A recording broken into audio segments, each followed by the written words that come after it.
Guéridon.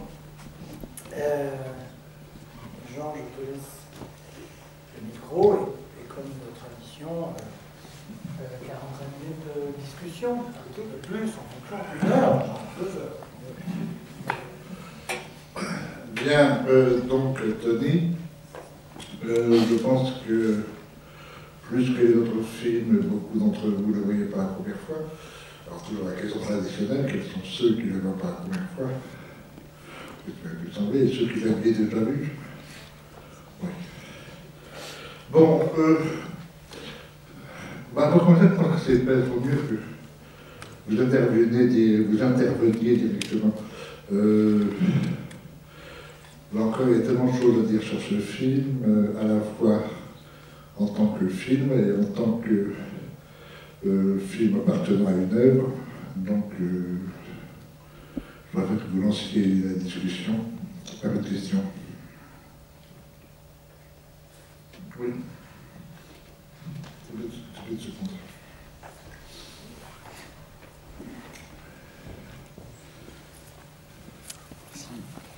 Ce qu'on peut constater à la vision du film, c'est qu'il fonctionne sur le mode de l'explosif, de la piqûre de la guêpe, aux explosions dans les carrières. Mais il y a un explosif particulier dans le film, c'est véritablement le sexe.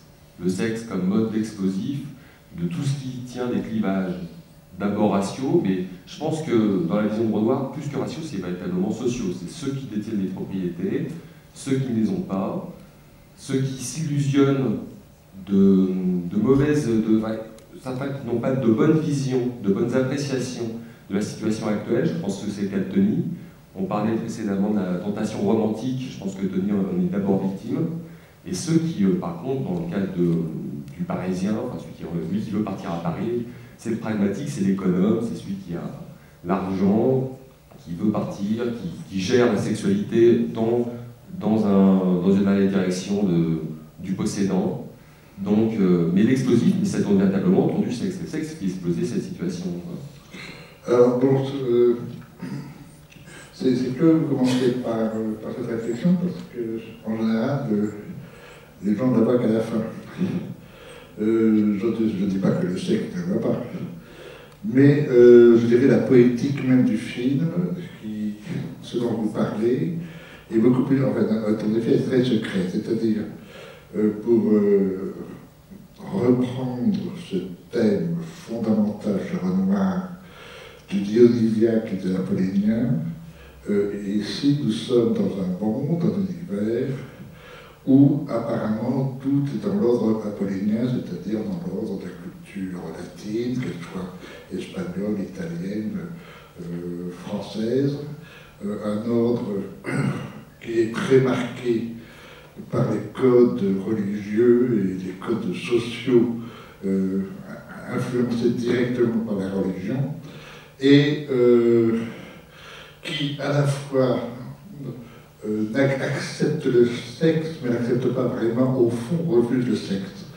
Et le drame de Tony, c'est au fond tout simplement, je dirais la tragédie, puisque le film a quand même une forme très volontaire de tragédie. Le drame, la tragédie de Tony, c'est tout simplement de ne pas avoir bousculé la fille dans le fossé au moment de la guerre. S'il l'avait fait, il n'y aurait pas de film. Il n'y aurait pas eu d'histoire. Je rappelle entre parenthèses que c'est tiré d'un fait divers réel. Je ne parle pas de la scène de la guêpe, c'est une scène absolument magnifique et une scène érotique absolument extraordinaire, qui n'est même pas, je ne dirais pas dans le cinéma de l'époque, parce que c'est une scène érotique qui passe très bien, mais qui quand même, qui dit très clairement ce qu'elle veut dire.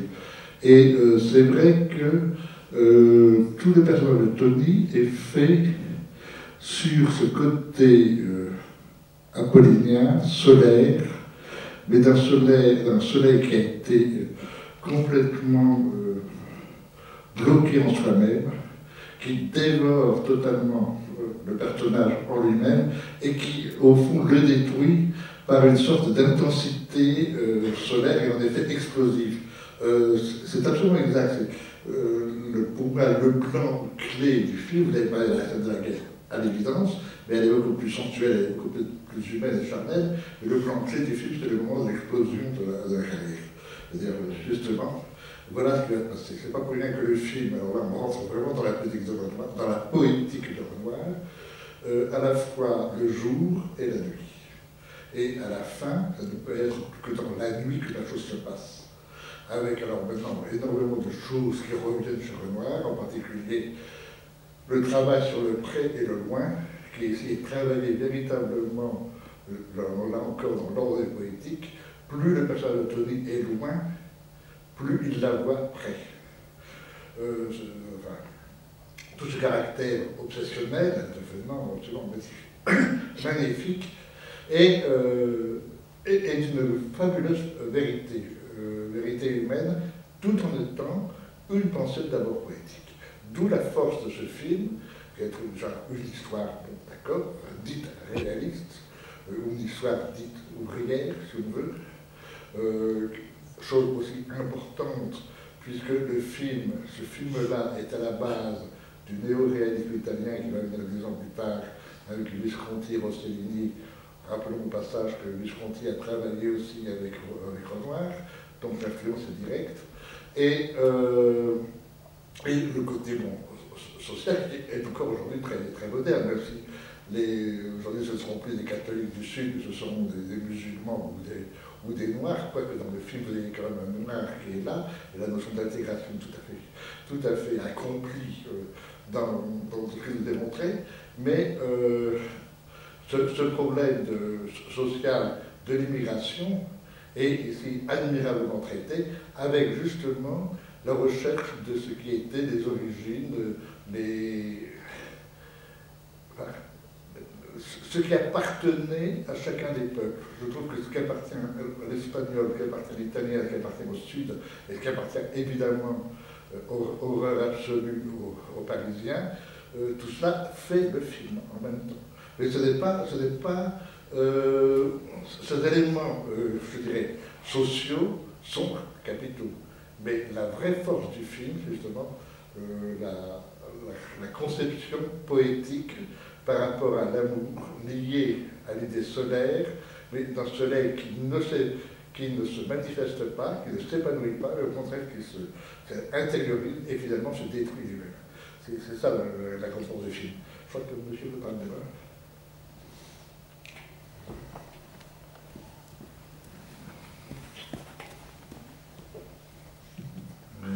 Oui, j'ai découvert du moins un film très fort, au-delà des sexologies. Je sais pas, moi, ce qui m'a vraiment touché dans ce film, c'est les liens très forts qu'il y a entre ces gens qui viennent du Sud, ailleurs, quoi, et les liens de solidarité très forts.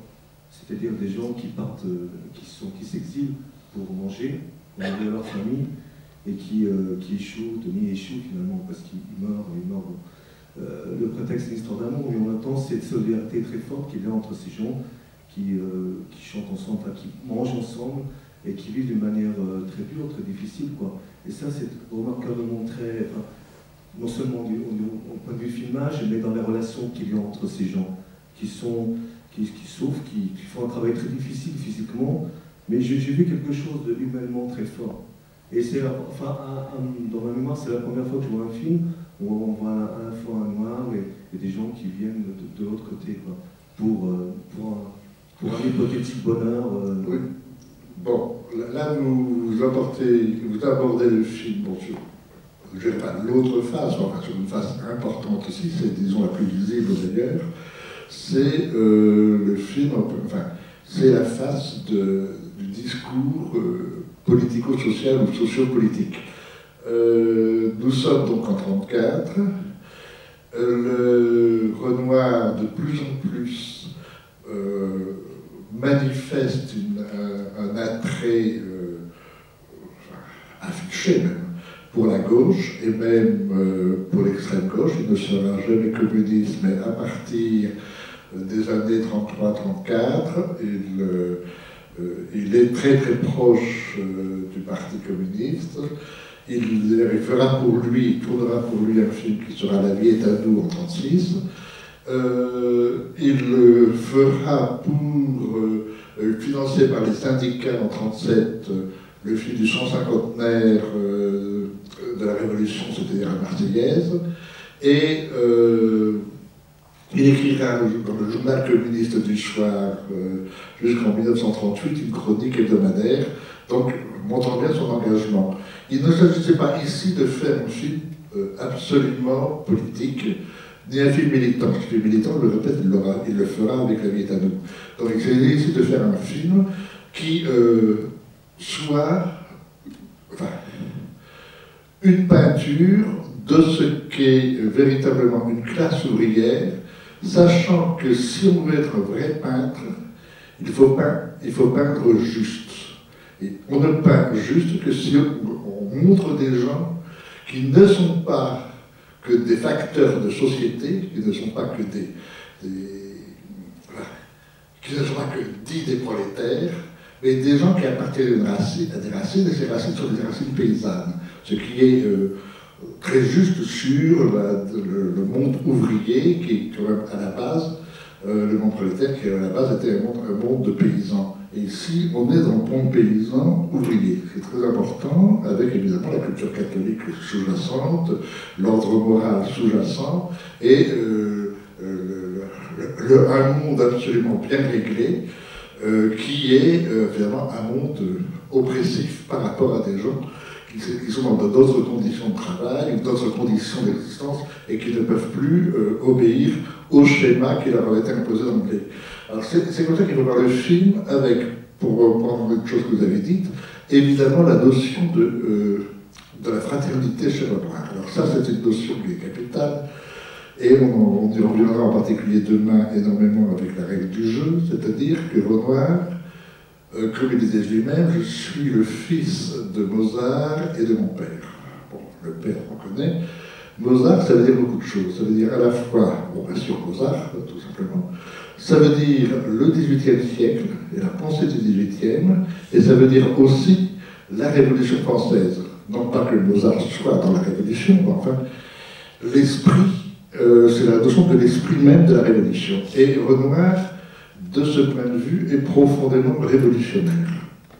Dans la pensée, je ne parle pas dans l'action, quoique bon.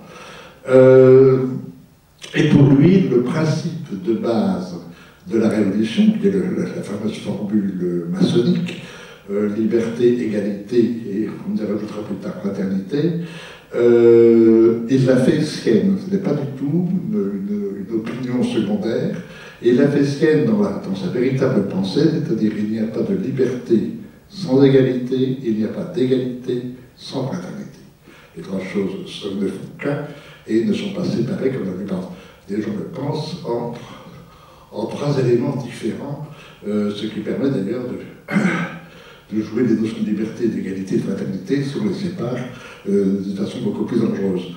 Là, je remarque, c'est entièrement lié, donc pour venir très précisément ici, la notion de fraternité, donc la notion de camaraderie, parce que c'est surtout ce terme-là qui a été utilisé par Renoir, et en même temps par les gens qui parlent de Renoir, et en même temps aussi à une époque où le mot camarade avait un sens précis politiquement parlant. Donc ce caractère de camaraderie est tout à fait exprimé dans le film, mais quand même parfaitement teinté par l'idée de fraternité. Et c'est ce qui se ressent très fortement, en particulier avec le personnage d'Elmos, le copain, qui le berce à la fin, en mourir, où la notion de fraternité est absolument flagrante. Donc, le film se joue là-dessus, alors évidemment, avec en opposition directe, l'autre grand principe sacré de la Révolution, puisqu'on a au moins deux, liberté, égalité, fraternité, et le second, ce qu'on oublie toujours quand on célèbre les révolutions, que ce soit les 150e ou les centenaires, on oublie toujours l'autre grand principe, c'est la propriété est un droit sacré. Et quand vous réfléchissez, vous percevez que la propriété est un droit sacré ne va pas avec liberté, égalité, fraternité. Pour Renoir, vous savez tout de suite où est le choix. Et en effet, une fois de plus dans ce film, la propriété est l'ennemi. La propriété sera le crime. À la fin, c'est le propriétaire qui tuera forcément le personnage de Tony. C'est une obligation. Et Tony ne peut pas être propriétaire, alors que tous les autres cherche à être, pas tous les autres, en tout cas, le personnage du frère ou du cousin comment ça s'appelle, de Josépha, le mari évidemment, donc le parisien, tout ça, ça cherche à être propriétaire. Les autres, enfin Tony, ne veut pas la propriété. Il veut simplement aimer ce qu'il aime. C'est ça qui est très, très beau et très fort dans le film. Et ce qui le rend très émouvant en même temps. Mais c'est cette idée-là qui est au fond exprimée, non pas de façon théorique, mais de façon physique, concrète. Vous voulez l'amitié, la camaraderie, la fraternité, vous la voyez dans son exercice normal, sans qu'on fasse des phrases dessus, sans qu'on vante la qualité de ce principe de base, mais parce que c'est comme ça que l'on vit, en fait. Et c'est comme ça que les hommes ont envie de vivre. Et ça, c'est... oui, dans ce sens, c'est un film qui reste très, très, très d'aujourd'hui. Enfin, bon, les conditions ne sont plus les mêmes, les religions ne sont plus les mêmes, mais en fait, on retrouve les mêmes problèmes. C'est un film qui ne peut pas vieillir tant que l'humanité sera créée. Donc, c'est un film qui peut encore durer quelques années. On est tranquille pour ça. Vous avez déjà commencé à répondre à des questions que je pourrais me poser. Parce que moi, je trouve que ce film, normalement, je ne devrais pas l'aimer. Pardon. Ouais, c'est la troisième fois que je le vois. J'ai les mêmes sentiments. Et en même temps, je l'aime beaucoup. Hein. Alors, ce qui me choque, moi, j'ai du mal à voir le personnage de Tony comme un personnage positif, solaire, etc. Moi, je vois quelqu'un qui est dans la pathologie mentale, une espèce d'érotomanie. Je ne peux pas m'empêcher de voir ça. J'ai pas compris. Il est dans une espèce d'un comportement obsessionnel. Pour moi, c'est pas l'amour. Hein. Oui. Voilà. Donc pour moi, c'est quelque chose beaucoup plus de l'ordre psychiatrique. Ça me frappe à chaque fois. Ça fait 3 fois que j'ai le même sentiment. C'est intéressant déjà ce que vous avez dit. Et pourtant, j'aime bien ce film. En fait, moi, le personnage que je trouve le plus beau, c'est Fernand. C'est-à-dire, c'est celui qui... Lui, c'est un homme. Lui, il représente l'amour, finalement. Hein. Et en même temps, je ne sais pas pourquoi, mais vous avez déjà commencé à répondre, j'aime beaucoup ce film. Hein, c'est pas par hasard que je suis ici aujourd'hui. J'avais aussi envie d'entendre parler autour de ce film, en fait. Vous comprenez ce que je veux dire? Oui, très bien. Alors, c'est pour ça, bon, vous avez déjà éclairé hein, ma question. Pourquoi j'aime ce film que je ne devrais pas aimer, qui devrait m'agacer? Vous savez, j'ai envie de lui filer des baffes à Denis. Hein, plusieurs fois, je me suis ressenti, excusez-moi, c'est pas du tout de la provocation, c'est vrai. Hein, voilà. Et en même temps, c'est beau. Non, ouais, ce qui me plaît beaucoup, c'est parce que vous le dites là pour Tony, je n'ai pas pensé, mais moi je le dis pour d'autres films, en particulier des films avec des femmes qui veulent l'amour absolu. Je pense en particulier à Gertrude de Dreyer, dont on peut dire qu'elle est à la fois bouleversante et agifrée. Bon, il y a un peu ça chez Tony. Mais Tony, en fait, est détruit par, je dirais, la culture qu'il a. Et cette culture chrétienne, finalement, est la cause de sa destruction. C'est comme ça, en effet, il devient obsessionnel. En même temps, il y a une autre chose qui est très intéressante chez Renoir, étant donné que ce film n'est pas sans appeler un film qui a donc 4 ans plus tard écrit La bête humaine, et il est le premier à avoir osé dire, même dans les milieux de gauche, d'extrême gauche, que les prolétaires sont exactement comme les autres hommes et que le côté, leur sexualité ou leur comportement sont tributaires aussi de déviations, en tous les cas de perturbations qui sont de l'ordre psychiatrique. C'est très très net dans La bête humaine aussi. Montrer que l'ouvrier n'est pas... C'était très intéressant à l'époque de dire ça. À l'époque, l'ouvrier est un saint. Enfin, si vous voyez les films de Prévert, et puis après tout, Prévert a travaillé, ils ont fait un film ensemble qui est Le crime de Monsieur Lange. Les films de Prévert, c'est l'ouvrier, enfin, le prolétaire est un saint, et le bourgeois est un salaud. C'est manichéiste, c'est catégorique. Si vous voyez les films de Carnet, c'est tellement net, c'est très grand et c'est choquant. Alors que chez Renoir, c'est la complexité, parce que Renoir justement travaille à fond la complexité des éléments.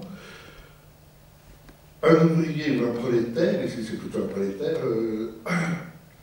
peut être totalement perturbé et en effet être victime de ce que les autres pourraient appeler une déviance bourgeoise. Or, l'obsession amoureuse, elle appartient à tout le monde, elle n'est pas que bourgeoise. Et ça sera le grand génie de Renoir, en fait, c'est encore tellement peut-être dans la règle du jeu, de savoir que s'il y a lutte des classes, il y a autant, si on veut être vrai, si on veut être réel, il y a autant de lutte de classe que d'attraction des classes. Et ce n'est pas tout à fait le cas ici, bien que cela y soit, parce que tout simplement les moyens financiers ne permettent pas d'avoir une grande échelle de variété, mais à la fois on lutte, mais à la fois la classe, envers qui on lutte, envers qui n'a pas, mais ça fait rien, est aussi une classe qui attire les gens qui luttent contre cette classe. Et ça, c'est une idée qui n'était pas du tout courant à l'époque, qui n'est pas tellement courante aujourd'hui d'ailleurs, mais de montrer la complexité des sociétés humaines. Le bourgeois détruira l'aristocrate en devenant lui-même, en cherchant à devenir aristocrate, etc. Ce sera le fameux le fameux dîner de la règle du jeu, avec les domestiques, qui est extrêmement intéressant pour ça. Alors, oui, il y a dans le personnage de Tony quelque chose qui est, je répète, ce que vous dites est un giflet, moi je dis tout simplement qu'il n'avait qu'une chose à faire, il avait eu la chance d'avoir une guêpe, s'il avait été un peu plus loin avec la guêpe, il n'y a pas de problème. Or, c'est un personnage qui ne peut pas, parce que toute son éducation, toute sa morale, si on veut, donc sa religion plus ou moins intégrée, en tous les cas qu'il a vécu, il ne peut pas accepter que la femme qu'il aime et qu'il désire soit déshonorée par lui, puisqu'elle doit être sa femme. C'est cette conception-là qui est. Alors que immédiatement après, le Parisien, sans scrupule, est totalement cynique, lui ne va pas hésiter une seconde à bousculer la fille et à l'embrosser, et pour pouvoir l'épouser, donc à hériter du père. Tout le discours est simple. Et à ce moment-là, moi je trouve très beau justement sur la notion de morale collective, de morale, de mentalité, de mœurs qui ont un peu disparu, des mentalités paysannes.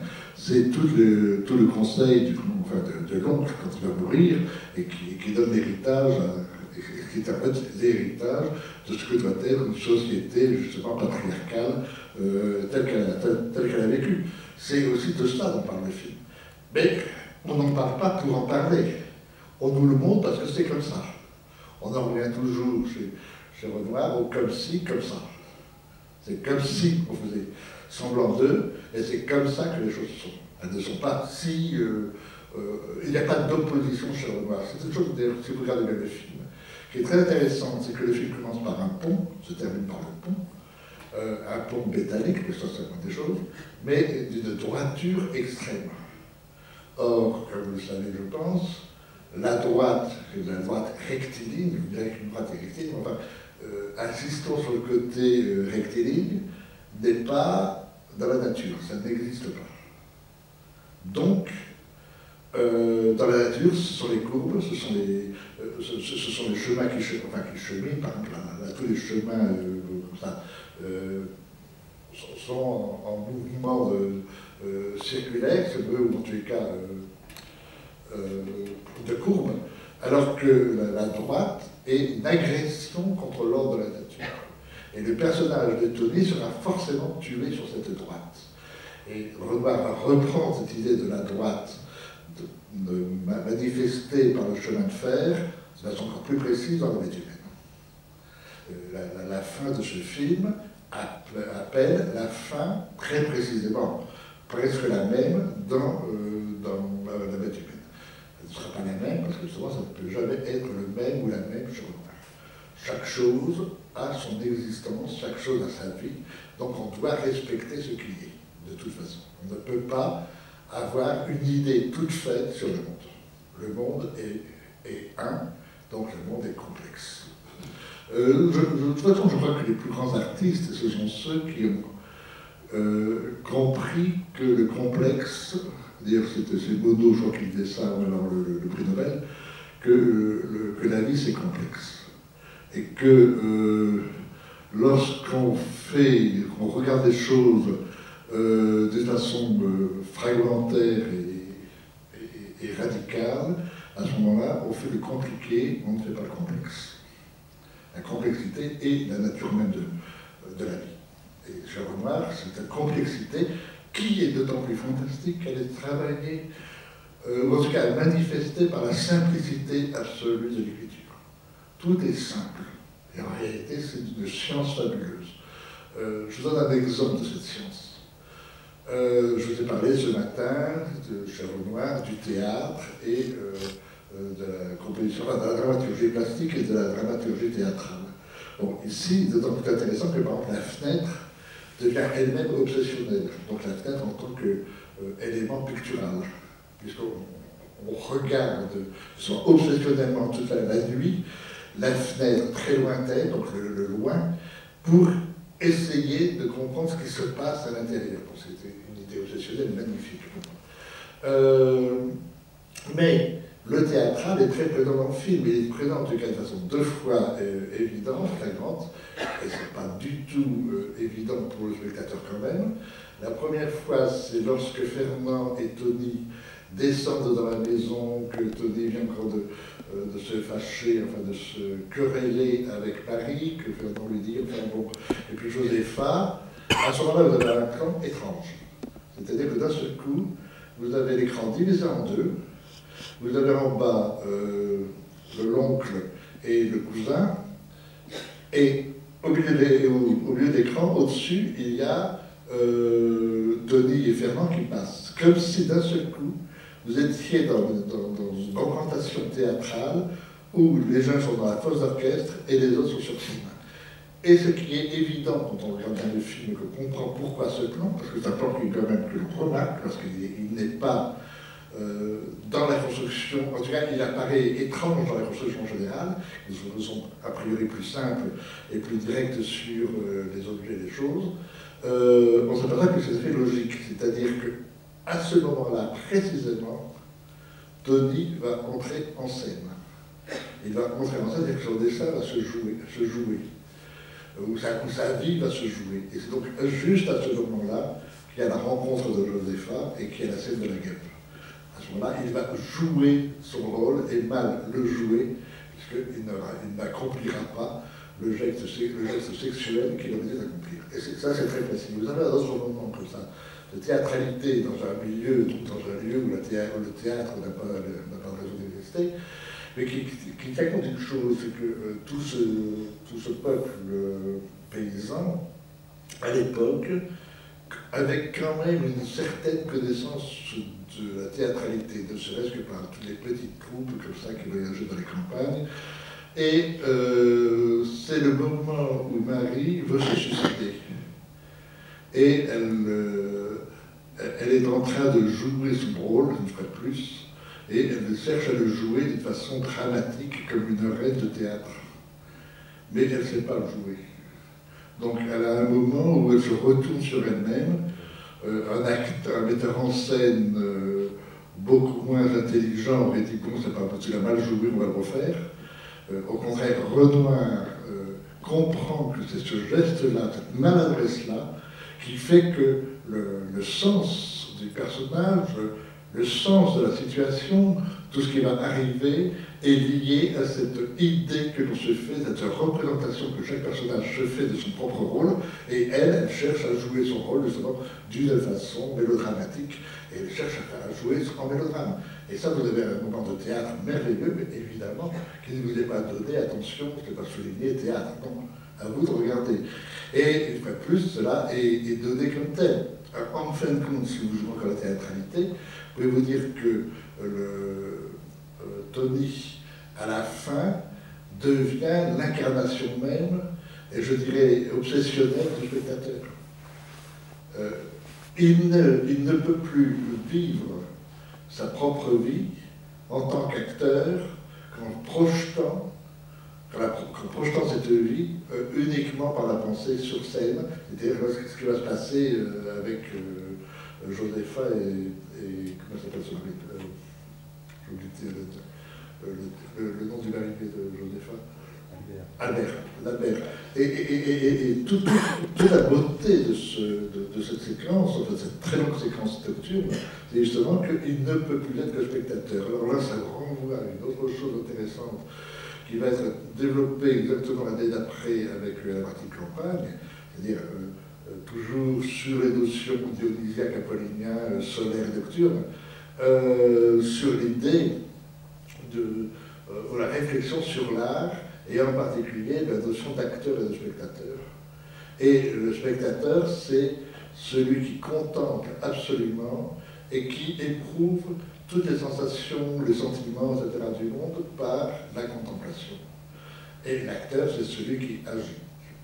Et dans la partie de campagne, le personnage de la jeune fille sera totalement sacrifié, sa vie sera sacrifiée, mais elle aura eu 2 ou 3 minutes, je ignore totalement combien de temps a duré son coït, mais elle aura eu 2 ou 3 minutes dans sa vie qui seront des moments qui lui permettront de vivre toute sa vie en y pensant. C'est-à-dire qu'elle aura été totalement spectatrice de sa vie, elle restera spectatrice de sa vie, sauf à un moment où elle a connu, dans ce sens public, la véritable relation.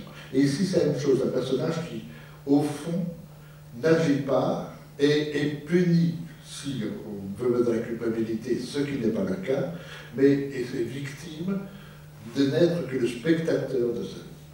Et ça, c'est magnifique. Alors, on voudrait introduire en effet des notions de qu'est-ce que c'est que du spectacle, qu'est-ce que c'est de l'action, qu'est-ce que c'est de la réflexion sur l'action et sur le spectacle. Oui. Sur le cinéma, disons que ça va quand même frapper. Alors qu'est-ce qu'on peut en faire? Ce qu'on peut en faire, ce que vous venez d'en faire, c'est-à-dire, c'est oui, c'est très volontaire de la part de Renoir. Je vous donne tout simplement la justification de cela. Éric Rohmer, en 1958-60, je ne sais plus exactement la date de son travail, a fait un film sur les frères Lumière et avec interview de Langlois, le fondateur de la Cinémathèque française, et de Renoir lui-même. Et Renoir disant à quel point il avait été marqué par les frères Lumière. C'est en effet évident d'un point de vue, je dirais, esthétique, en tout cas d'un cinéaste qui a choisi son camp. Renoir ne choisira jamais Méliès, et là je mens, parce que c'est pas tout à fait vrai. Il fera quand même un peu de Méliès avec le Petite marchande d'allumettes, qui ira un petit côté comme ça Méliès, en partie très théâtral d'ailleurs, ou dans son dernier film sur... excusez-moi, là j'ai des absences qui sont graves. Le petit théâtre de Jean Renoir, où en effet, tout l'épisode des deux à la fin, qui sera un peu comme ça, un peu fantastique, et un peu méliésien. Mais disons que l'ensemble de Renoir revendique son origine lumérienne, c'est-à-dire une conception. Il faut regarder la vie, pour reprendre une expression de l'époque 1900 qui n'appartient pas véritablement à la lumière, mais enfin qui était utilisée après, la vie telle qu'elle est. Et Renoir regarde la vie telle qu'elle est, mais non pas dans l'imitation de la vie, mais en essayant de comprendre réellement la vie telle qu'elle est. Donc, il a le point de vue de lumière. Et si le film, par ailleurs, c'est entré en gare, comme vous dites, qui n'est pas tout à fait entré en gare d'abord, qui est d'abord le pont, avant de reterminer par le pont, qui fait que vous avez quand même un récit cyclique, puisque l'origine du film va se retrouver, se répéter à la fin, comme quoi, en effet, pour reprendre, alors là, si vous travaillez un peu de l'idée, côté un peu héraclitien, c'est toujours la même mot, c'est jamais la même mot, la vie continue et c'était un perpétuel recommencement. Donc vous avez cette idée-là qui vous est exprimée, avec en même temps aussi l'idée de reportage. La grande force des Frères Lumière, le grand génie des Lumières, c'est d'avoir compris que le cinéma, c'est l'enregistrement du mouvement cinématographe, c'est quelqu'un précis, et que ce mouvement est celui de la vie. Bon. Simplement, peu à peu, on a compris, dans le domaine du cinéma, dans le travail du cinéma, l'art du cinéma, que l'enregistrement du mouvement de la vie n'est pas la vérité absolue de la vie, que la vie est quand même beaucoup plus complexe que ça, et il ne s'agit pas, comme beaucoup de gens l'ont cru, de filmer le réel, enfin de filmer la vie dans la rue pour filmer la réalité de la vie. Il faut obligatoirement la représenter, cette vie, pour pouvoir la montrer. Et en effet, de ce point de vue, les Frères Lumière serviront de modèle non seulement à Renoir, mais à d'autres que Renoir. Et tout à l'heure, c'était très intéressant que je citais Rohmer. Rohmer se revendique directement dans la lignée des Lumières et de Renoir, ou de Rossellini. Tout ça, c'est la même lignée.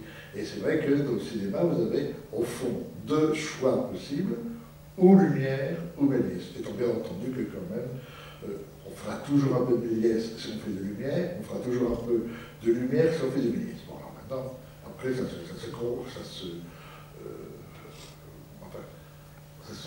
se complexifie un peu. Mais c'est malgré tout deux grandes tendances.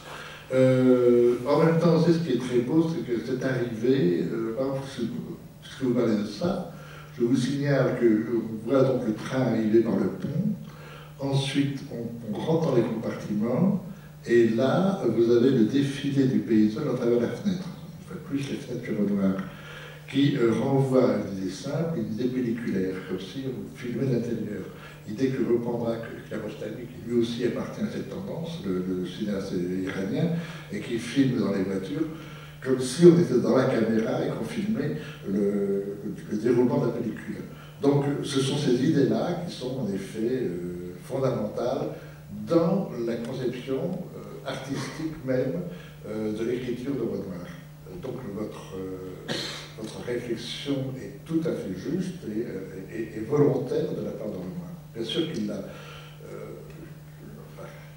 toute personne du cinéma connaît la rivière garde du Saint-Naciota. Tout le monde le connaît quand même, il l'a vu. Oui.